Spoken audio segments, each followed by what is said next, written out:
आदमी खाली हाथ नहीं आता, मरने के बाद 3 चीजें साथ ले जाता है। जानिए रहस्य। सब कहते हैं कि मरने के बाद कुछ भी साथ नहीं जाता है, सब यहीं का यहीं धरा रह जाता है। आदमी खाली हाथ आया था और खाली हाथ चला जाता है, लेकिन यह सत्य नहीं है। दुनिया में ऐसी कई बातें हैं, लेकिन वह सत्य नहीं है। आओ जानते हैं कि आदमी जन्म लेता है तो क्या साथ लाता, और जब वह मर जाता है तो क्या साथ ले जाता है। हिंदू धर्म कहता है कि व्यक्ति जो साथ लाया था वह तो साथ ले ही जाएगा, साथ ही वह भी साथ ले जाएगा जो उसने इस जन्म में अर्जित किया है। क्या साथ लाया था और क्या अर्जित किया है, यह जानना जरूरी है। व्यक्ति जब जन्म लेता है तो अपने साथ 3 चीजें लाता है, 1 संचित कर्म, 2 स्मृति और 3 जागृति। हाँ, एक चौथी चीज भी है और वह है सूक्ष्म शरीर।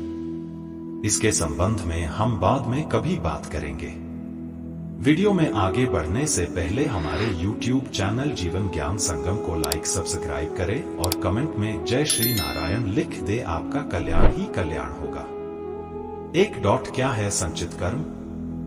हिंदू दर्शन के अनुसार मृत्यु के बाद मात्र यह भौतिक शरीर या देह ही नष्ट होती है, जबकि सूक्ष्म शरीर जन्म जन्मांतरों तक आत्मा के साथ संयुक्त रहता है।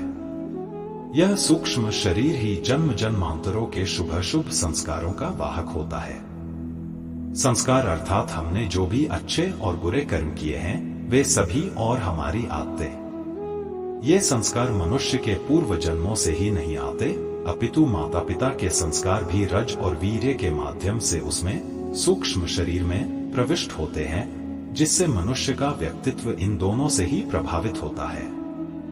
बालक के गर्भधारण की परिस्थितियां भी इन पर प्रभाव डालती हैं। ये कर्म संस्कार ही प्रत्येक जन्म में संग्रहित एकत्र होते चले जाते हैं, जिससे कर्मों अच्छे बुरे दोनों का एक विशाल भंडार बनता जाता है। इसे संचित कर्म कहते हैं। अब जब व्यक्ति मरता है तो इन्हीं संचित कर्मों में इस जन्म के कर्म भी एकत्रित करके ले जाता है। दरअसल इन संचित कर्मों में से एक छोटा हिस्सा हमें नए जन्म में भोगने के लिए मिल जाता है। इसे प्रारब्ध कहते हैं। ये प्रारब्ध कर्म ही नए होने वाले जन्म की योनि व उसमें मिलने वाले भोग को निर्धारित करते हैं। फिर इस जन्म में किए गए कर्म, जिनको क्रियमाण कहा जाता है, वह भी संचित संस्कारों में जाकर जमा होते रहते हैं। 2. क्या है स्मृति? 1% भी लोग नहीं होंगे जो अपने पिछले जन्म की स्मृति को खोलकर यह जान लेते होंगे कि मैं पिछले जन्म में क्या था। प्रत्येक व्यक्ति के पास अपने पिछले और इस जन्म की कुछ खास स्मृतियां संग्रहित रहती हैं। यह मेमोरी कभी भी समाप्त नहीं होती है। भगवान श्री कृष्ण गीता में अर्जुन से कहते हैं कि हे अर्जुन, तुझे अपने अगले और पिछले जन्मों की याद नहीं है, लेकिन मुझे अपने लाखों जन्मों की स्मृति है। लाखों वर्ष पूर्व भी तू था और मैं भी था। किस जन्म में तू क्या था यह मैं जानता हूं, और अगले जन्म में तू क्या होगा यह भी मैं जानता हूं, क्योंकि मैं तेरे संचित कर्मों की गति भी देख रहा हूं। अतः यह कहना होगा कि जब व्यक्ति जन्म लेता है तो वह अपने पिछले जन्म की स्मृतियां साथ लाता है, लेकिन वह धीरे धीरे उन्हें भूलता जाता है। भूलने का अर्थ यह नहीं कि वे स्मृतियां सदा के लिए मिट गए। वे अभी भी आपकी हार्ड डिस्क में है, लेकिन वह रैम से हट गई है, डी में कहीं सुरक्षित रखी है। इसी तरह जब व्यक्ति मरता है तो वह इस जन्म की भी स्मृतियां बटोर कर साथ ले जाता है। 3. जागृति क्या है? यह विषय थोड़ा कठिन है।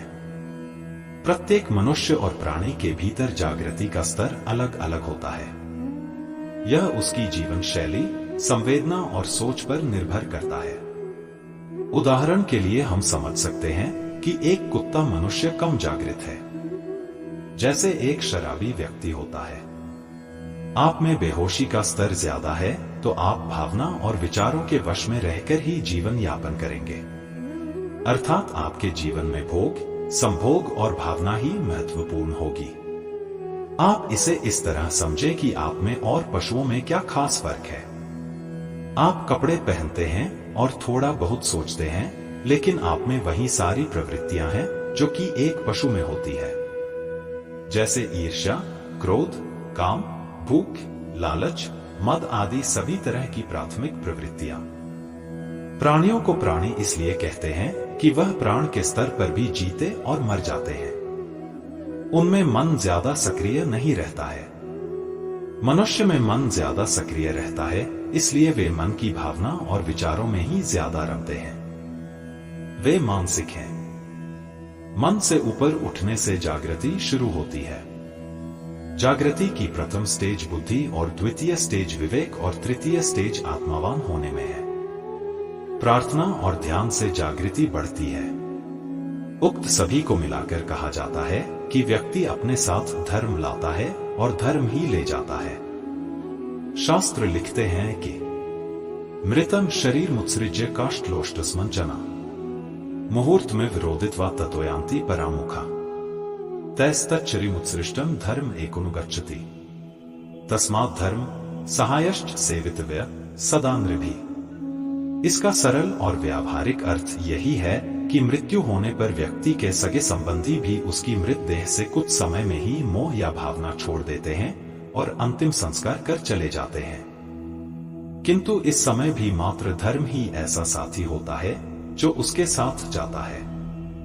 आज के लिए बस इतना ही। मिलते हैं न्यू वीडियो पर। जय हिंद, जय भारत।